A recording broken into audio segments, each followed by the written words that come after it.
व्यवहार और व्यवहार कुशलता,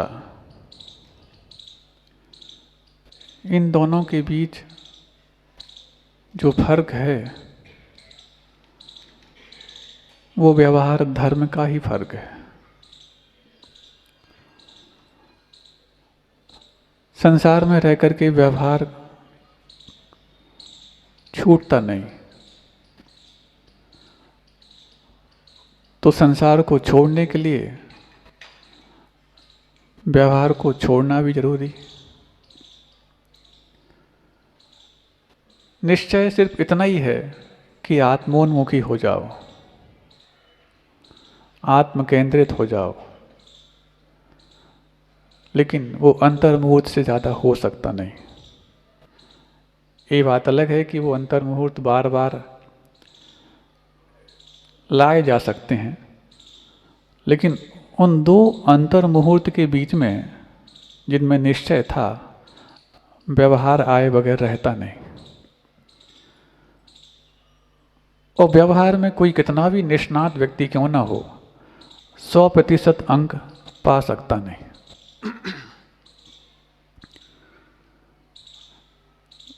व्यवहार धर्म, व्यवहार कुशलता तो सिखाता है,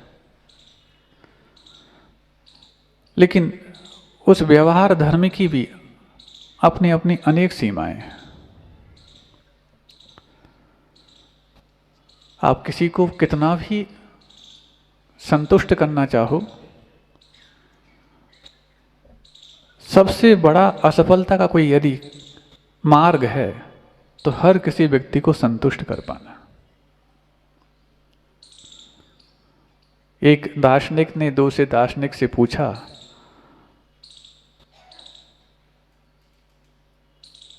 कि आप हर मार्ग में, हर बात में सफल होते हैं, और उसने पूछ लिया what is the way of success. तो उसने ये कहा I am not sure what is the way of success, but I can say what is the way of failure. That is we want to try satisfy everyone. That's impossible. But great way for a success, that is self-satisfaction. उसने पूछा कि सफलता का मार्ग क्या है, तो उसने ये कहा मैं ये तो नहीं जानता कि सफलता का रास्ता क्या है, लेकिन मैं ये अवश्य कह सकता हूँ कि असफलता का रास्ता क्या है। वो ये हर किसी व्यक्ति को संतुष्ट कर पाना।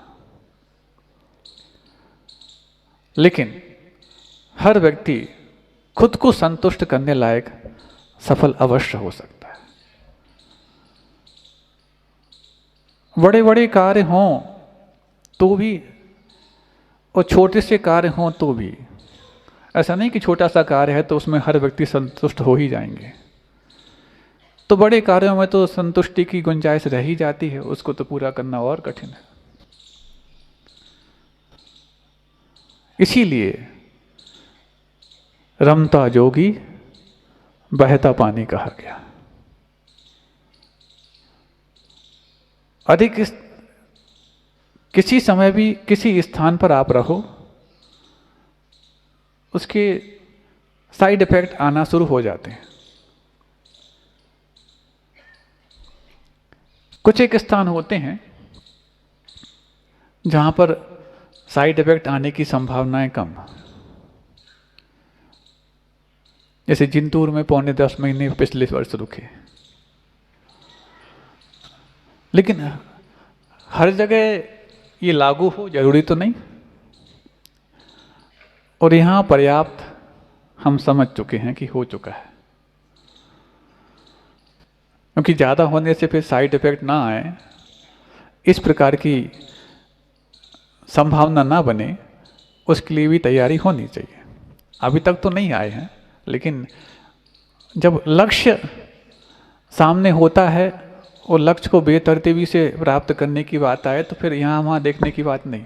लेकिन थोड़ा सा जब रिलैक्सेशन आता है तभी जा कर के, घोड़ा देखा ना, घोड़े की आंखों पर आई लगाम है ना, जिसको गुरुजी साहिवान बोलते थे, कि वो घोड़े की जो नज़रें होती इस यहाँ होती हैं, वो यहाँ ना देखने लग जाए तो यहाँ लगा देते हैं कि सामने ही देखे। लेकिन जब चलना हो तब तो ठीक है, लेकिन जब बैठना हो तो वो साइड लगाम निकाल दी जाती है, तब वो यहाँ वहाँ देखता है, तो फिर साइड इफेक्ट भी आने लग जाते हैं। सुन रहे हैं ना आप लोग? हमें मालूम है ये बात आपको जल्दी से न समझ में आएगी, और समझ में आ भी जाए तो अच्छी तो नहीं लगेगी। लेकिन ये नीति रमता जोगी बहता पानी, ये क्यों लिखी गई?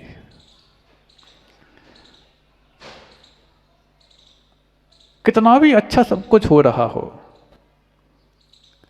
और सबको भा भी रहा हो, लेकिन सभी को भा जाए तो फिर संसार ये नाम क्यों पाए?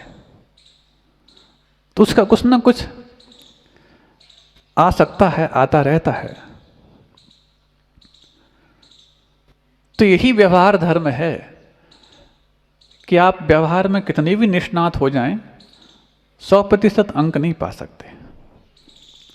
कुछ ना कुछ उसमें अंकों में कटौती, माइनस मार्किंग होती ही रहती है। तब तो आप लोग कहते हैं सबके लिए सब कुछ किया, मर गए करके करते। जिंदा में बोलते हैं, हालांकि मरने के बाद नहीं। मर गए करते करते, किसी ने नहीं कहा कि हमारे लिए मर गए। कैसे कह दे वो आपके लिए मर गए? अभी जिंदा तो हो तुम। जब चले जाओगे तो अपने आप कहा जाता है। शोक सभा में नहीं कहते क्या? जिसके बोलने पर भी पाबंदी थी, उसके बारे में शोक सभा में कहा जाता बहुत मृदुभाषी था। शोक सभा में ही कहा जाता है ये बहुत मृदुभाषी। अरे जब वो बोलने लायक था तब तो बोलने नहीं दिया, और जब चला गया अब बोल रहे हो कि मृदुभाषी था। हाँ, उसकी यही मृदुता थी कि बोलता नहीं था। तो ऐसे ही सबके लिए करते करते मर गए। सबने सराहा, लेकिन उनने तो यही कहा। हाँ, ती व्यवहार में होने वाली चीजें हैं, और व्यवहार के साथ उसके साइड इफेक्ट के रूप में आने वाली चीजें। एक बार हुआ ऐसे ही, एक बहुत बड़ा सेठ, वो धार्मिक भी, और धार्मिक होने के नाते उनका पुण्य इतना बढ़ता जाता कि आर्थिक उन्नति भी हो रही है और सामाजिक उन्नति भी हो रही है। एक बार इनकम टैक्स का छापा लग गया। अब वो धर्म ध्यान कर रहे हैं, और धर्म ध्यान करते करते जब उनको पता लगा कि आपके यहाँ तो इनकम टैक्स का छापा लग गया, जितनी भी आपकी फैक्ट्री हैं, जितनी भी आपकी ऑफिसेस हैं, सब जगह एक साथ, वो तो स्क्वाड पहुँचती है, हर जगह पहुँच जाती है एक साथ, ताकि आपको यहाँ से वहाँ ट्रांसफ़र करने का मौका ही ना मिले। तो वो धर्मात्मा सेठ जी बोलते हैं, जिनके माध्यम से ये खबर मिली उनको कि इनकम टैक्स का छापा लग गया, चिंता मत करो, ये तो बड़े होने का साइड इफेक्ट है। इसलिए धर्म ध्यान को नहीं छोड़ना, ये तो आना ही था। अरे सब जगह स्क्वाड पहुंच चुकी और आप यहीं बैठे हैं। हाँ बैठे हैं, उनको जो करना है वो कर लें, मुझे जो करना है मैं कर लूँ, फिर जब होगा समझ लेंगे क्या होना क्या नहीं। अब चूंकि उनका तो ऐसा था कि ज़्यादा कुछ करने लायक था नहीं, एक आध हफ्ते मगजमारी की और अंत में जाकर के कुछ नहीं मिला। तो अब वो इनकम टैक्स वालों को दिक्कत हो गई कि एक हफ्ते तक हम इनके यहाँ रहे और कुछ सिद्ध नहीं कर पाए तो कहीं इनकम टैक्स डिपार्टमेंट की फजीती ना हो जाए। तो सेठ जी से कहते हैं कुछ तो स्वीकार कर लो, क्या कि इतना इतना हमारा वो था। अब बड़ा धर्म संकट आ गया कि एक हफ्ते तक ये लोग करे, कुछ नहीं मिल पाया, अब हमसे ही कह रहे हैं कुछ स्वीकार कर लो। तो उन सेठ जी को भी थोड़ी दया आई कि ठीक है, अब शासन के लिए ही है तो कह दिया देखो इसमें तुम लोग को कुछ नहीं मिलेगा, जाएगा शासन को जाएगा। हाँ हाँ शासन को जाए, लेकिन चला तो जाए। तो एक हफ्ते का कम से कम कुछ तो हो कि हम बिना वजह यहाँ छापा नहीं डाले थे, हमारे पास जो सूचना आई थी वो निराधार नहीं थी। तो ये साबित करने के लिए सेठ जी ने उनका सहयोग किया कि चलो ठीक है 10-50 करोड़ का बना दो क्लेम, उसका जो टैक्स है हम भर देंगे। वैसे भी जब शासन के लिए अपनी सेवाएं देते रहते हैं तो ये देने में कौन सी बड़ी बात है। इतनी उदारता भी लाना तभी संभव है जब धर्म के व्यवहार, धर्म की सीख भी आपके जीवन में मिली हो।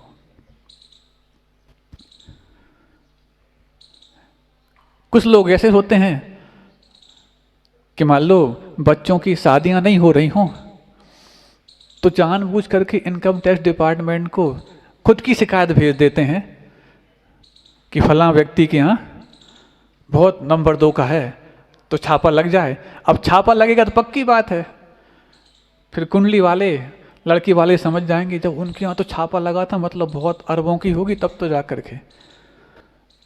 तो ऐसे उनकी बच्चों की शादियां हो जाती हैं। मतलब कई प्रकार की तकनीकें अपनाई जाती हैं ये व्यवहार में। कोई तो इस इनकम टैक्स का छापा लग के इससे बदनामी सहन करेगा और वो हैं उससे बहुत प्रख्यात हो रहे हैं कि जिनको कोई जानता नहीं था अब जानने लग जाएंगे कि फला सेठ जी के यहाँ इनकम टैक्स का छापा पड़ा था। मिला क्या?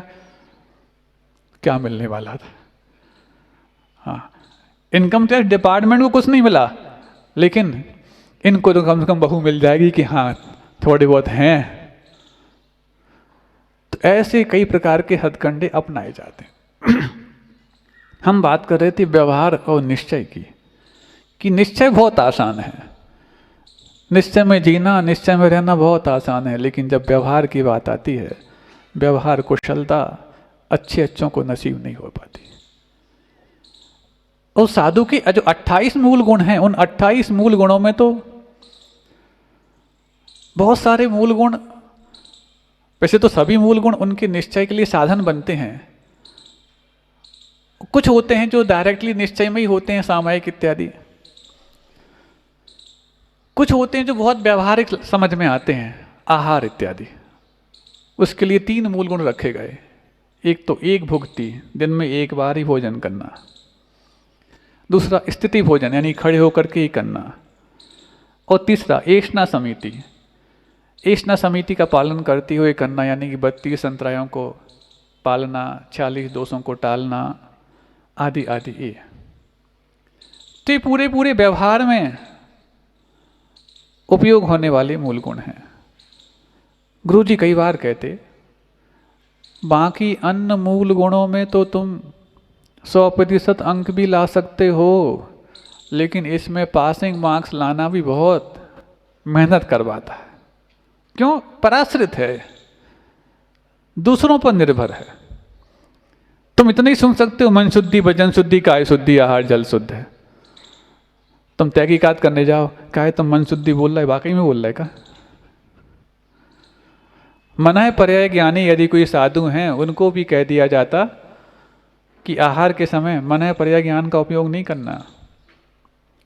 अवधि ज्ञानधारी साधु हैं तो उनको भी कह दिया जाता कि आहार के समय अवधि ज्ञान नहीं, आहार के समय तो सिर्फ मति शुद्ध ज्ञान है, जो दिख रहा है और जो इसके लिए अर्थांतर ज्ञान है, बस इतना ही। इससे ज़्यादा लगाने की कोशिश करोगे तो आहार नहीं कर पाओगे। तो क्या महाराज श्रावक लोग सब धांधली करते क्या? ऐसा नहीं कहा जा रहा, श्रावकों को आरोपित नहीं किया जा रहा, लेकिन वहां पर ये 2 ज्ञान आपको उपयोग नहीं करना। पराधीनता जहां पर होती है वहां पर आप अपने ज्ञान का अति उपयोग करोगे तो हमेशा मुंह की खानी पड़ेगी। स्वाधीन जहां पर हो वहां पर खूब उपयोग करो, है ही आपके लिए उपयोग करने के लिए, लेकिन पराधीनता के क्षेत्र में नहीं। इसीलिए जब भी कोई सामाजिक कार्य होते हैं, वो सामाजिक कार्य जैसे हम स्वाधीन दशा में सब कुछ कर लेते हैं, सब चीज़ों को मेंटेन कर लेते हैं, सब चीज़ों के बारे में लेखा जोखा लिखा पढ़ी कर लेते हैं, सामाजिक कार्यों में किया बहुत जाता है, मेहनत बहुत लगती है, लेकिन पूरे अंक मिल पाए नहीं, और हर व्यक्ति संतुष्ट हो पाए तो भी नहीं।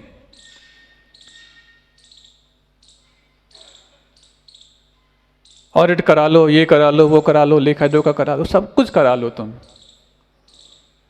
दान दाता तो दान देकर के फ्री हो गया, लेकिन जो आपके दान को व्यवस्थित सूचीबद्ध करना, उनका लेखा जोखा करना, आप तो एक बार बोल गए 10 बार में चुका रहे, उनको 10 बार लिखा पढ़ी करना पड़ेगी, और फिर उसको व्यवस्थित वहाँ लगाने के वक्त भी कई प्रकार के लोग वहाँ पर आ सकते।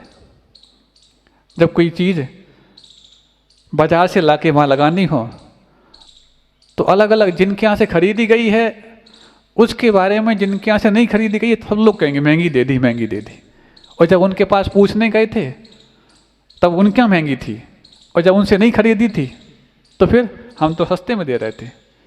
ये होगा, और ये हो करके फिर धीरे चीज़ें, वो जो असंतुष्ट व्यक्ति हैं सबके लिए कान भरने का प्रयास करेंगे। आप लोग अपने कान खाली मत रखना, ये तो कोई भी आगे कुछ भी भर जाएगा।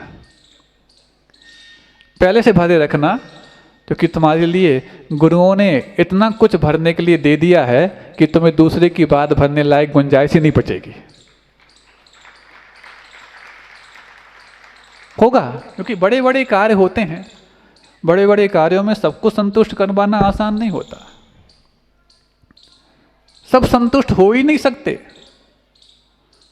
तो अपने छोटे से घर में देख लो, सबको संतुष्ट कर पाते क्या? तो इतनी बड़ी समाज को संतुष्ट कर पाना। कुछ लोग ये भी हो सकते हैं, अभी महाराज हैं, महाराज के सामने कछु नहीं बोलो, फिर हम देख लें इनके लाने। हाँ, फिराक में रहते हैं। आपको कैसे मालूम? पहली बार भी समाज में आएगा। ये मनुष्य की फितरत ही ऐसी है। उन्हें जब तक महाराज हैं, यदि महाराज तक बात पहुंच गई तो फिर समस्या। इसलिए महाराज जब तक हैं ठीक है, उसके बाद हम देख लेंगे, हमका कम है क्या। तुम अपने आप को बड़ा किसी की मीन में एक निकालने में लगाओ, इससे अच्छा तुम उसकी हौसला अफजाई और शाबाशी करने में अपने आप को बड़ा बनाओगे तो महाराज के बगैर भी तुम उनका आशीर्वाद उनके बराबर जैसा पाते चले जाओगे। और जब ये चीजें खुद को संतुष्ट नहीं करने के बाद दूसरों को भी असंतुष्टि के रूप में हम बरगलाने की कोशिश करते हैं, तब जाके ज्यादा सामने आते हैं। लेकिन जो देव शास्त्र गुरु के प्रति समर्पित भाव रखता है, वो यही सोचता है जितना मैं समर्पित हूं उससे ज्यादा समर्पित कोई ना कोई होगा, और जो मैं जितना समर्पित हूं उससे नहीं है समर्पित, तो भगवान भावना भाता हूं कि कम से कम उसका भी समर्पण वैसा ही बढ़ जाए। क्या इन भावों के माध्यम से भी सबके लिए आप जिन कुल के प्रति समर्पित नहीं कर सकते का? कर सकते हैं। नहीं है तो जिन कुल में आकर के भी जैनत्व को पाकर के भी उसकी जैनत्व के प्रति अश्रद्धा भी आपके व्यवहार से हो सकती है।